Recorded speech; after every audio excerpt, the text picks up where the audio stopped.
जो बिहार के 38 जिले हैं उनको दो भागों में बांटा गया है।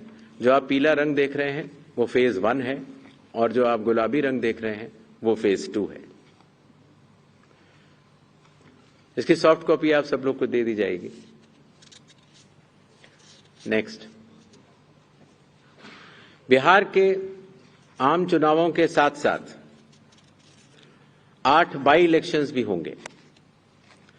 जम्मू कश्मीर के 2, बडगांव और नगरोटा, राजस्थान के अंता, झारखंड की घाटशिला, तेलंगाना जुबली हिल्स, पंजाब में तरन तारण, मिजोरम में दंपा, ओडिशा में नौपदा।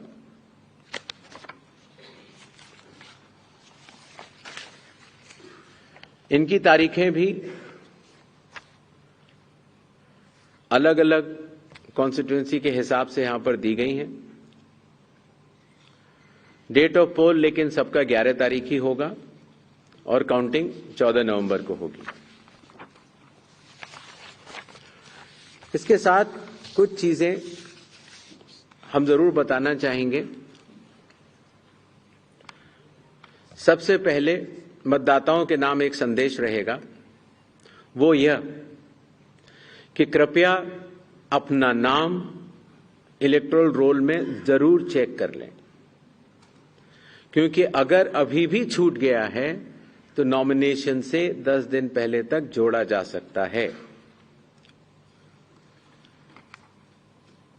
कृपया अपने पोलिंग स्टेशन के बारे में ECI नेट से जानकारी हासिल करें या अपने बूथ लेवल ऑफिसर से समझ लें। वोटिंग जब आप करते हैं, अगर बाई चांस किसी कारणवश अगर आप अपना वोटर कार्ड लाना भूल गए हैं तो 12 ऑल्टरनेटिव डॉक्यूमेंट्स होते हैं जिससे कि आप अपनी आइडेंटिटी बता सकते हैं और उसके बाद वोट डाल सकते हैं। मतदाताओं को ये विश्वास रहे कि हर पोलिंग बूथ पर AMF that is assured minimum facilities उपलब्ध होंगी। वोटर इंफॉर्मेशन स्लिप्स हर मतदाता को पहुंचाई जाएंगी। अगर आप मोबाइल लेकर आते हैं तो डिपॉजिट फैसिलिटी रहेगी, बिल्कुल निश्चिंत रहें। सर्विस वोटर्स हैं तो आपको पोस्टल बैलेट की सुविधा रहेगी। अगर आप दिव्यांग हैं या 85 प्लस ईयर्स के हैं तो आपके लिए होम वोटिंग की सुविधा दी जाएगी, बशर्ते कि आपको फॉर्म 12D भरना होगा। मतदान करने से पहले अपने प्रत्याशी के बारे में जरूर जान लें। नो योर कैंडिडेट ऐप से भी आप देख सकते हैं। और अगर कोई भी प्रत्याशी या राजनीतिक दल मॉडल कोड ऑफ कंडक्ट का वायलेशन करता है तो सी विजिल की ऐप पर आप बता सकते हैं, 1950 पर भी आप बता सकते हैं या ऑब्जर्वर्स को भी बता सकते हैं। राजनीतिक दलों से भी निवेदन रहेगा कि वो हर पोलिंग स्टेशन पर चुनाव आयोग द्वारा पारदर्शी चुनावों के साथ सहभागिता करें और हर पोलिंग स्टेशन पर अपने बूथ लेवल एजेंट्स को नामित करें। ईवीएम और वीवीपैट का फर्स्ट और सेकंड लेवल रैंडमाइजेशन अभी होना बाकी है और उसमें जरूर भाग लें, जिससे कि फर्स्ट और सेकंड लेवल रैंडमाइजेशन की पारदर्शिता का वो अनुभव भी कर सकें। इसी तरीके से जब स्ट्रांग रूम से ईवीएम और वीवीपैट निकाली जाएंगी या वापस रखी जाएंगी तो कैंडिडेट्स की उसमें दस्तखत भी होते हैं और वो उसको सजगता से देखें। मतदान से पहले जो मॉक पोल होता है उसमें अपने पोलिंग एजेंट्स को जरूर देखने को बोलें। 90 मिनट लगभग पहले ये शुरू होता है। लगभग 50 वोट डाले जाते हैं नोटा सहित, जिससे कि ये स्पष्ट हो जाता है कि ईवीएम और वीवीपैट्स में जो भी बटन दबाए जा रहे हैं वो ही स्लिप गिर रही है और उसकी गणना भी की जाती है। राजनीतिक दलों से ये भी अनुरोध है कि वो जो पोलिंग एजेंट्स को नामित करें वो पोलिंग स्टेशन के अंदर ही रहें और मतदान केंद्र छोड़ने से पहले, मतदान पूर्ण जब हो जावे तो छोड़ने से पहले अपना फॉर्म 17C, जिसमें कि प्रिसाइडिंग ऑफिसर ये दस्तखत करके देते हैं कि ईवीएम में इतने वोट पड़े, लेकर जरूर जाएं। मतदान पूर्ण होने से पहले न चले जाएं। मॉडल कोड ऑफ कंडक्ट का सभी राजनीतिक पार्टियां और प्रत्याशी अनुपालन करेंगे, ऐसा चुनाव आयोग आशा करता है। और साथ ही साथ जब आखिर में जब काउंटिंग का समय आता है तो अपने काउंटिंग एजेंट्स को भी नामित करें और सजगता के साथ जो काउंटिंग हो रही है उसका भी अवलोकन करें। मीडिया से भी थोड़ा अनुरोध है। मीडिया पर्सन्स को अथॉरिटी लेटर्स दिए जाते हैं जिससे कि आप पोलिंग डे और काउंटिंग डे पर कवरेज कर सकते हैं। तो जो अथॉरिटी लेटर के साथ जो शर्तें हैं उनका अनुपालन अगर आप सहजता से करेंगे तो जनता को भी बता पाएंगे कि चुनाव की पूरी प्रक्रिया कैसी चल रही है और व्यवस्था बनी रहेगी। अगर आप पोलिंग बूथ पर जाते हैं और कुछ फोटो या खींचना चाहते हैं तो जैसा प्रिसाइडिंग ऑफिसर के जो भी निर्देश होंगे उनका आप लोग जरूर पालन करें। और आखिरी और सबसे महत्वपूर्ण, वैसे तो आप सब लोग समझदार हैं, लेकिन फिर भी आजकल के इस युग में अगर कोई भी मिस इन्फॉर्मेशन अगर आपके थ्रू कोई प्रोपोगेट करना चाहता है तो उसको बिना वेरीफाई किए आगे न बढ़ाएं। और खास तौर से अगर आपको लगता है कि वो गलत इन्फॉर्मेशन है तो उसको अगर आप सूचित कर देंगे 1950 पर या सी विजिल पर तो उस पर एक्शन भी लिया जा सकता है। इन्हीं छोटे शब्दों के साथ बिहार का चुनाव बिहार के मतदाताओं को और सभी राजनीतिक दलों को और आने वाले प्रत्याशियों को सबको बहुत बहुत शुभकामनाएं। धन्यवाद। Thank you, sir. So can we start with the question and answer session? Yes, please. As I already informed, we'll be taking questions in groups of 5 and then sir will be answering. Another request is kindly the question should be asked only relating to the Bihar Assembly elections. Yes.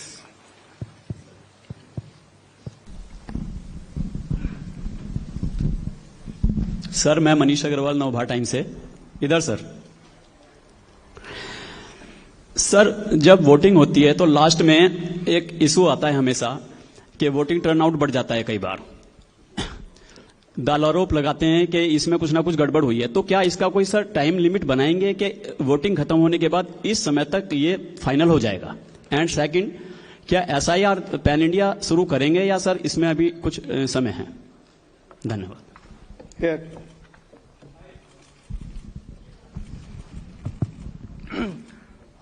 Sir नमस्कार, मैं news nation से sir मोहित दुबे हूं। Sir, आपने बिहार को लेके announcement तो कर दिया है, लेकिन कांग्रेस लगातार SIR को लेकर सवाल उठाती रही है बिहार विधानसभा चुनाव को लेकर। एक और आप SIR बिहार में करवा रहे थे, दूसरी ओर राहुल गांधी वोट चोरी का मुद्दा वहां पे उठा रहे थे और आपकी विश्वसनीयता पे सवाल उठा रहे थे कि चुनाव आयोग की विश्वसनीयता खराब हो गई है। तो क्या एक बड़ी चुनौती आप देखते हैं जिस तरीके से राहुल गांधी और कांग्रेस पार्टी तेजस्वी यादव आपके ऊपर आरोप लगा रहे हैं?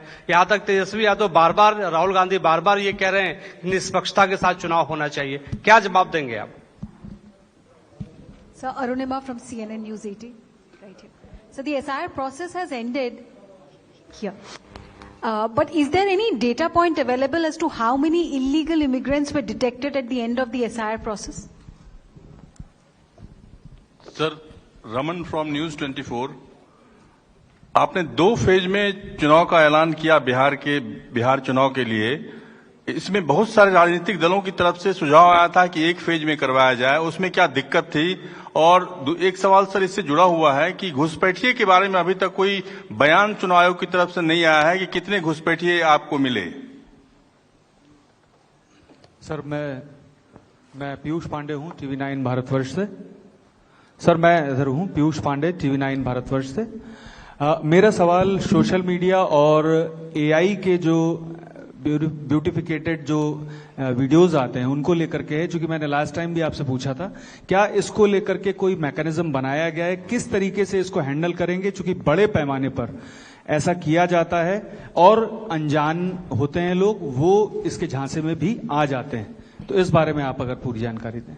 We'll take the next round later. I'll request sir to answer these questions. सबसे पहले वोटर टर्नआउट का विषय ले लेते हैं। पहले क्या होता था कि हर 2 घंटे पर जो 10 या 12 बूथों के ऊपर जो सेक्टर मजिस्ट्रेट्स होते हैं, वो प्रिसाइडिंग ऑफिसर से फोन पर डेटा लेने के बाद रिटर्निंग ऑफिसर को देते थे और रिटर्निंग ऑफिसर उनको वोटर टर्नआउट ऐप में भरते थे। ये एक non statutory, non instruction based, एक आम जनता की सहूलियत के लिए एक आंकड़ा दिया जाता था। तो 9 बजे, 11 बजे, 1 बजे, 3 बजे, 5 बजे। 5 बजे के बाद चूंकि मतदान खत्म होना होता है 6 बजे, तो कई बार प्रिसाइडिंग ऑफिसर्स ये डेटा नहीं दे पाते थे, बिकॉज अगर क्यू लगी हुई है और या उनको बहुत सारी प्रक्रियाएं पूर्ण करनी होती हैं, तो वो फिर डेटा जब प्रिसाइडिंग ऑफिसर्स अपने कलेक्शन सेंटर पे जब ईवीएम जमा कर देते थे तो उसके बाद दे पाते थे। तो इसलिए कई बार कुछ लोग इस मुद्दे को उठाते थे कि साहब 5 बजे जो है इतना प्रतिशत था और रात को 11 बजे इतना हो गया। कई जगह ऐसा भी हो जाता था कि प्रिसाइडिंग ऑफिसर्स को लौट के आने में रात के 12 भी बज जाते थे, और कई बार वो चूंकि रात इतनी हो जाती है तो उस समय कई बार सुबह डेटा भरता था। सत्य अवस्था ये है कि हर पोलिंग बूथ पर जितने वोट पड़े वो मतदान समाप्त होने पर फॉर्म 17C के तौर पर हर प्रत्याशी के पोलिंग एजेंट को दे दिए जाते हैं। डेटा एंट्री में पहले इतना समय लगता था। अभी हाल ही में जो पहले 3-4 बाई इलेक्शंस हुए, उसमें हम लोगों ने इस भ्रम को भी हटाने के लिए एक नई व्यवस्था लागू की, अर्थात मतदान समाप्त होने पर मतदान केंद्र पर जो पोलिंग एजेंट्स उपस्थित होंगे उनको तो 17C दिया जाएगा, लेकिन प्रिसाइडिंग ऑफिसर महोदय जो ECI नेट के अंदर जो VTR की नई ऐप होगी उसमें वो आंकड़े भर देंगे। और भरने के बाद कुछ जगह ऐसा होता है जहां इंटरनेट की सुविधा नहीं होती तो ऑफलाइन भी भर सकते हैं। इसीलिए जब तक वो लोग काउंटिंग सेंटर तक आएंगे तो ये अप्रॉक्सीमेट वोटिंग ट्रेंड्स आपको मिल जाएंगे और उसमें बढ़ोतरी की संभावना खत्म हो जाएगी। जहां तक दूसरा सवाल था SIR पैन इंडिया की बात, तो अगर आप 24 जून के चुनाव आयोग द्वारा निर्गत आदेशों को देखेंगे तो पैन इंडिया अर्थात हर स्टेट और यूटी में SIR करने का निर्णय चुनाव आयोग ले चुका है।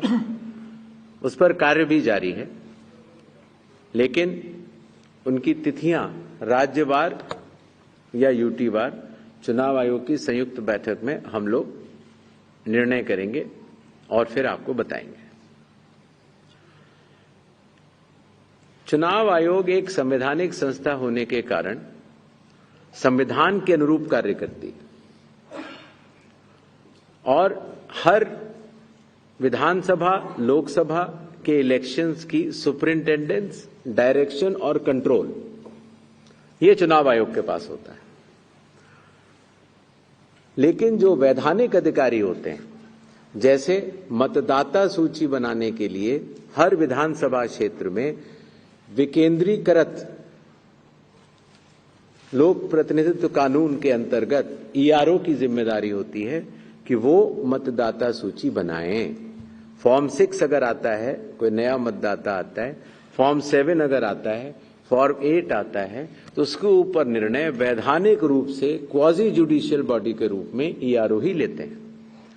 अगर उनके द्वारा लिए गए किसी निर्णय पर किसी को भी आपत्ति हो तो वो जिला मजिस्ट्रेट के पास अपनी अपील दे सकता है और अगर जिला मजिस्ट्रेट के पास से उसको मिले निर्णय से असंतुष्टि हो तो वो चीफ इलेक्टोरल ऑफिसर के पास जा सकता है और वैधानिक रूप से मतदाता सूची बनाने का काम उस स्तर पर खत्म हो जाता है। तो चुनाव आयोग के द्वारा दिए गए निर्देशों, लोक प्रतिनिधित्व कानून के अंतर्गत और संविधान के अनुरूप ये सारी व्यवस्था कार्य करती है। राजनीतिक दलों को भी, जैसे मैंने आपको अभी भी बताया, बार बार ये कहा जाता है कि आप अपने बूथ लेवल एजेंट्स नामित करें, आप अपने विधानसभा क्षेत्र के जो भी आपके हेड हैं उनको नामित करें, आप जिला अध्यक्षों को नामित करें, जिससे कि वो इस स्टेट के प्रेसिडेंट्स को नामित करें, जिससे कि इस व्यवस्था के तहत ये समन्वय बना रहे। तो निष्पक्षता तो हमेशा रहती है और पक्षपात का तो प्रश्न ही नहीं उठता। जहां तक विशेष गहन परीक्षण में जो मतदाता सूची का एक सराहनीय शुद्धिकरण का कार्य हुआ है, बिहार के सभी मतदाताओं ने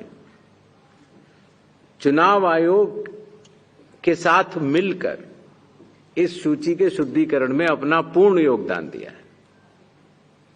चुनाव आयोग के साथ कार्य करते हुए किसी भी मतदाता को अगर कोई भी शिकायत रही हो तो उसका निराकरण संबंधित ईआरओ ने करके दिया है। इस प्रक्रिया में ड्राफ्ट सूची जब आई थी तो लगभग 65 लाख मतदाता सूची से नाम कटे थे और जब फाइनल सूची आई तो 3.66 लाख नाम कटे। जो ये कुल नाम कटे, इनके प्रमुख कारण हैं कुछ मतदाताओं का मृत पाया जाना,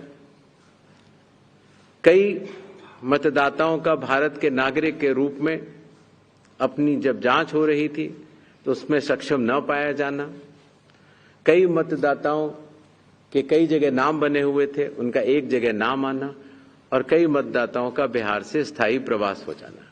चूंकि ये सारी सूचियां विधानसभा के स्तर पर, जिला के स्तर पर और राज्य के स्तर पर सभी से साझा की जा चुकी हैं और आंकड़े सहित साझा की जा चुकी हैं, इसीलिए ये अलग अलग जो आप की बात कर रहे हैं वो चुनाव आयोग के स्तर पर नहीं, ईआरओ, डीईओ और सीओ के स्तर पर इसका पूर्ण विश्लेषण उपलब्ध है। सोशल मीडिया पर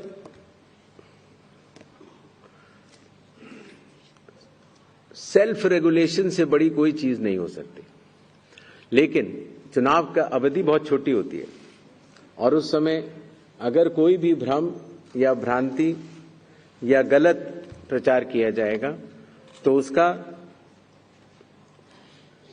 काउंटर, जैसे मैंने आपको पहले बताया था, उसका तुरंत करने की व्यवस्था जिला अधिकारियों के दफ्तरों में भी की गई है, सीईओ के ऑफिस में भी की गई है और आशा है कि एक रिस्पॉन्सिबल सिटीजन्स होने के नाते, रिस्पॉन्सिबल